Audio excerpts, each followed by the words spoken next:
I always like videos that get me inspired to make something. And recently, I've been in a medieval mood, so I figured why not share a bunch of the medieval stuff I've learned, and maybe give you some ideas.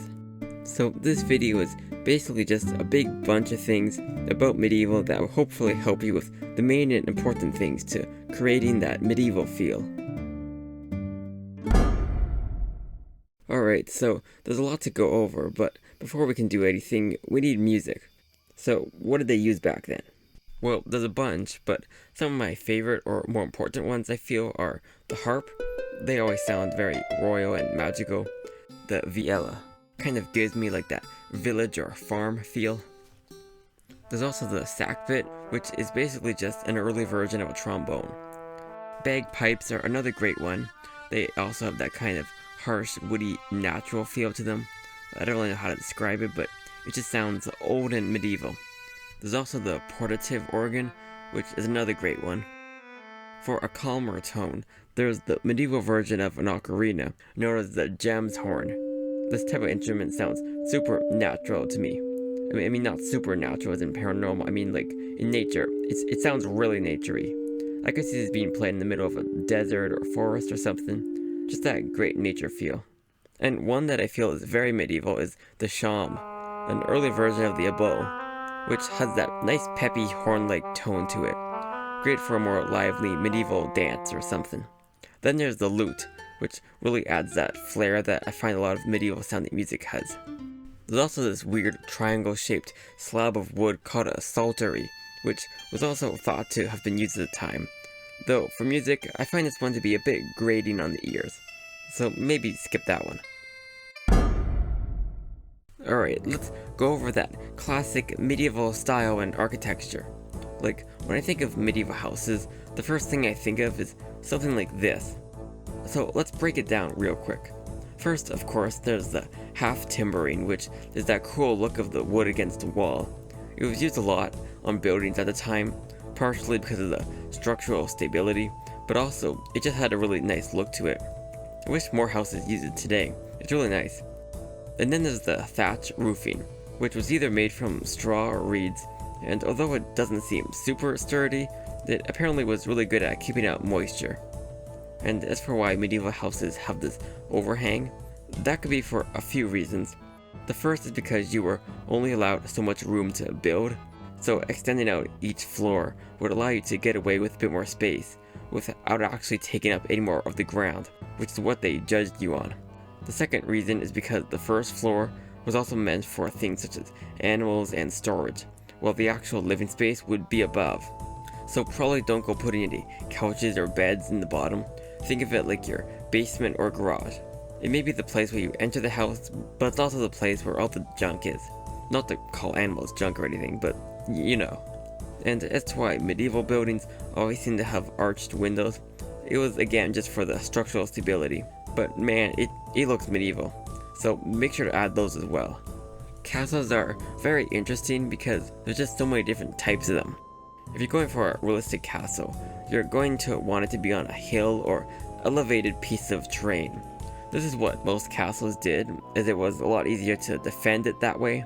Castles also usually had more than one wall, and the space in between those walls was called a zwinger.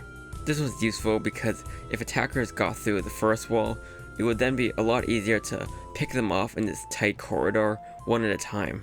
And then if you did make it to the entrance in the second wall, you would then have to deal with the portcullis and gate. And if you did make it past that, you would then be met with another room, which would have another gate at it. I've always kind of pictured castles as just having a single gate and portcullis that leads directly into the kingdom, but no, real castles are a lot more complicated than that. And you know those iconic spaced bricks on the top of everything? Those are called crenellations, which is what was used for archers to hide behind for protection, while still being able to fire back. But this means that when attackers would get too close, the archers would no longer be able to reach them. So to fix this, the top part would be extended out a bit with gaps in between the bricks, allowing to shoot directly down. And in time, this type of architectural design just kind of stuck around, even though it didn't really have a purpose anymore.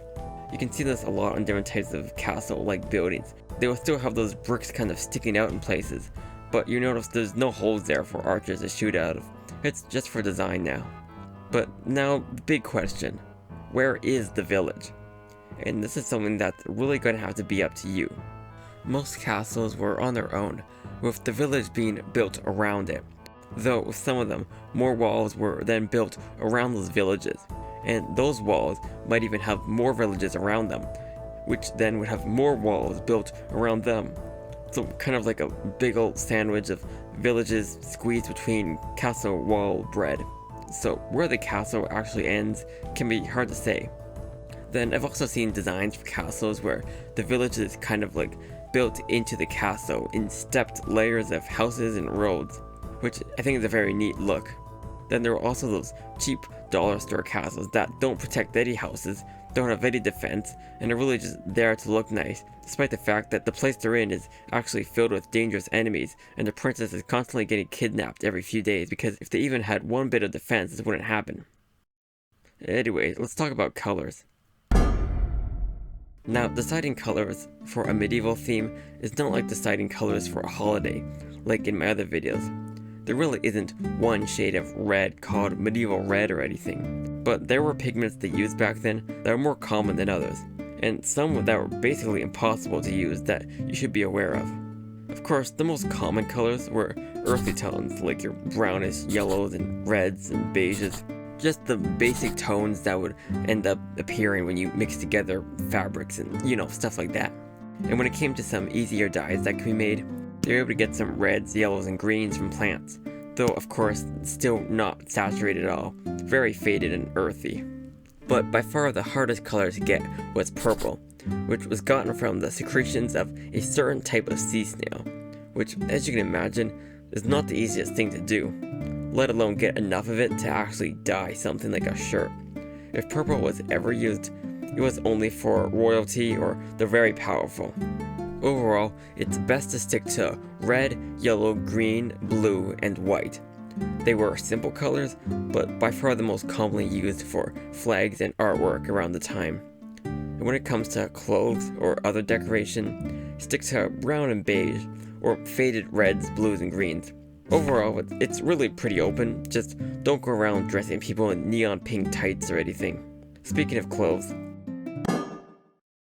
when it comes to the commoners and peasants, it was mostly things like rags, tunics, cloths, hoods, really anything that you can get to tie around your body without it blowing away in the breeze was an option. If you were a peasant, you were just trying to get by each day. Looking good wasn't exactly the highest priority. For the upper class or royalty, they typically wore a lot more elaborate clothes, often decorated with jewels or fancy stitching and designs. And were also made with a lot higher quality materials like silk, velvet, and satin. Then of course there were the knights, which I'm pretty sure you can imagine what they looked like. But what you might not know is just how many types of knight armors and clothes there were. Like, you've got your fancy cylinder-like great helms, your squinty-viewed sallets. Seriously, it must have been hard to see through these things. Your uniquely shaped barbutes that don't only have to have this T-shaped opening, there's quite a few more.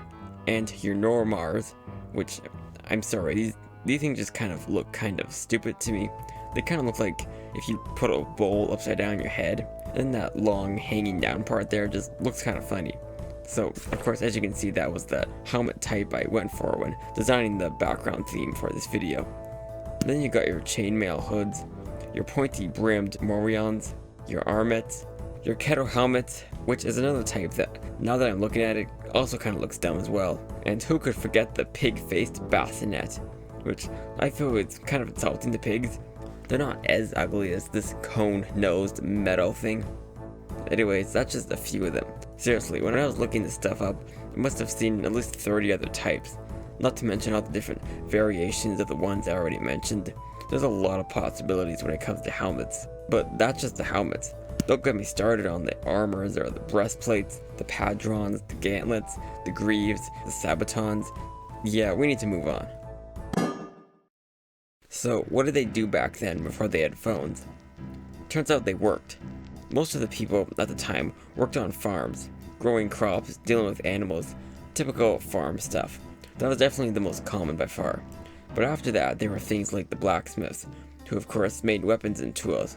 I always like designing these things. They always have a lot of unique instruments like forges, which is that big oven thing, anvils, hammers, and just a lot of opportunity for different weapony stuff. Then there were also the bakers, brewers, and just general food makers. Always fun to have a medieval version of a bakery. And then for cloths and clothes, there were the weavers. They would basically make fabric and such, using this thing called a loom. And then of course the tailors. They were the ones who would make the hoods, tunics, dresses, clothes stuff. And then there were also all the merchants and traders and just stands set up, ready to trade or sell really anything. There was a lot of that at the time. Oh yeah, and don't forget the jesters. These guys have such a good fashion choice. They're basically a less creepy version of a clown. Although treasuries were a thing at the time, they were a lot less special than is oftenly depicted, with maybe only a few chests of coins or a couple of special knickknacks. Most of the actual valuable things at the time was the land that was held, or the livestock or resources. But screw that, treasuries are fun, so make sure to add a great big treasure room with whatever the heck seems valuable, whether it's coins or cool looking rocks.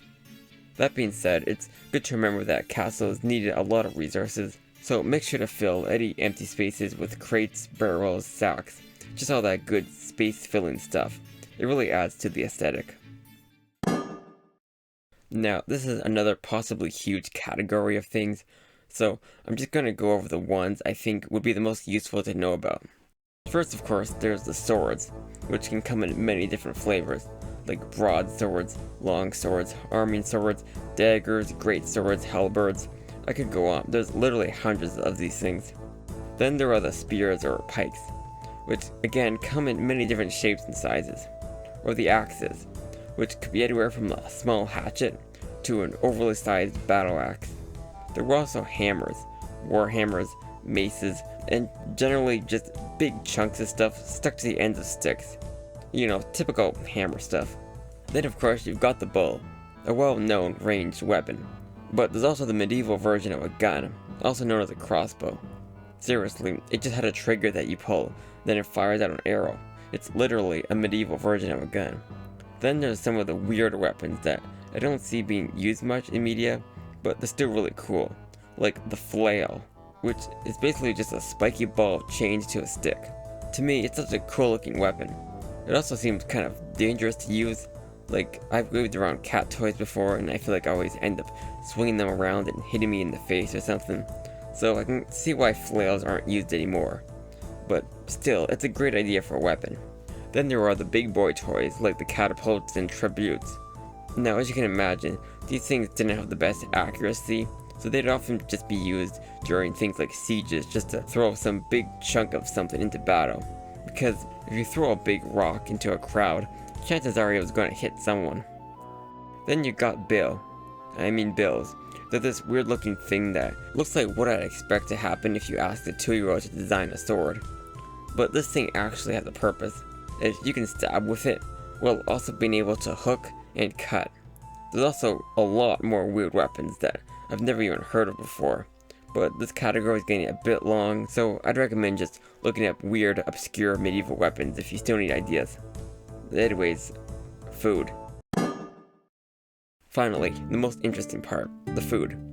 First, let's start with what the poorest people got.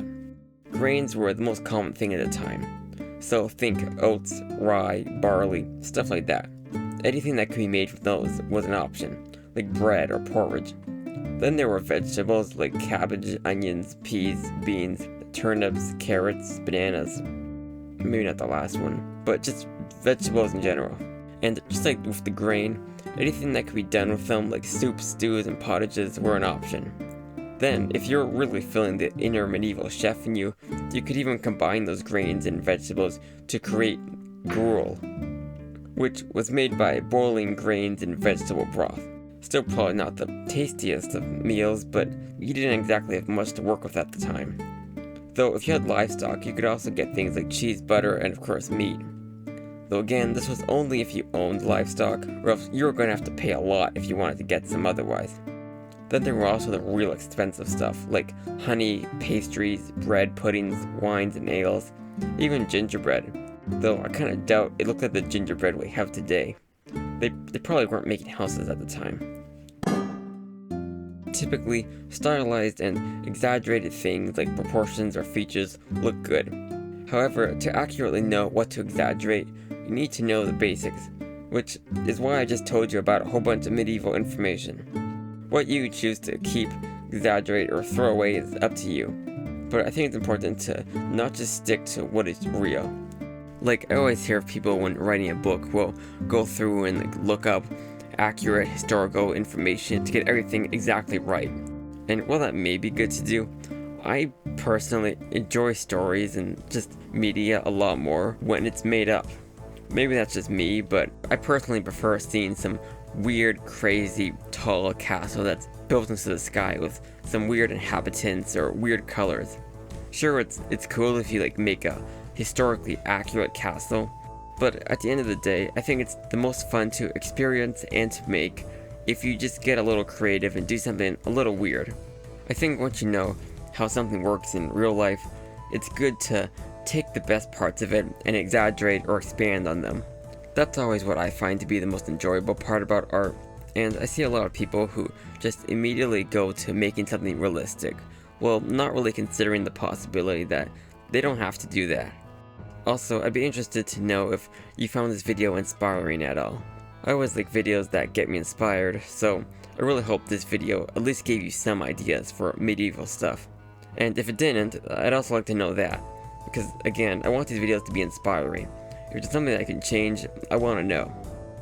With all that being said, I do just want to mention that I'm not a medieval expert, and this video is just a collection of things I learned over a few months of looking into castles. So I probably got some stuff wrong, and if I did, make sure to let me know about that.